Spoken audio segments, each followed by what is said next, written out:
ধরো তোমার লক্ষ্মী। মা লক্ষ্মী এলো ঘরে, ঘর আলো করে। না লক্ষ্মী ও এটা তুমি কেন আমাকে ধরবে? তুমি তো বললে লক্ষ্মীকে ধরো। তোমার লক্ষ্মীকে এটা ধরো। তো ফেরত দেবো। আজ থেকে তো তুমি আমার লক্ষ্মী। मेरी मंजिलों को जाती है।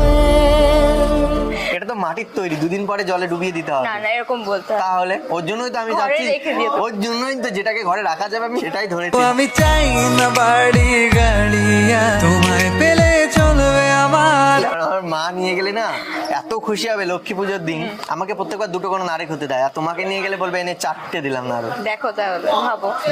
বাট আমি হতে দেবো না তোমাকে কারোর।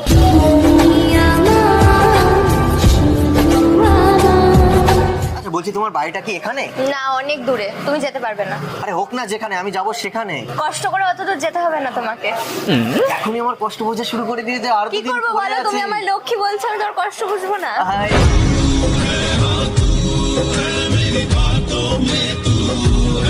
এরকম বলো না প্লিজ, আমাকে বাড়ি অব্দি তোমাকে নিয়ে যেতে হবে, আমার এখনই মাথা ব্যথা ঘুরিয়ে পড়ে যাবো মনে হচ্ছে। তাই নাকি? তো কি? কাউকে ধরতে বলবো? তোমাকে দেখে আমার এমনি নার্ভ গুলো কাঁপা শুরু করে দিয়েছে সব। তাহলে ডাক্তার ডাকতে হবে। এত আমি সুন্দর দেখবো। মেয়ে দেখলে আমার সবকিছু কাঁপা শুরু করে দেয়।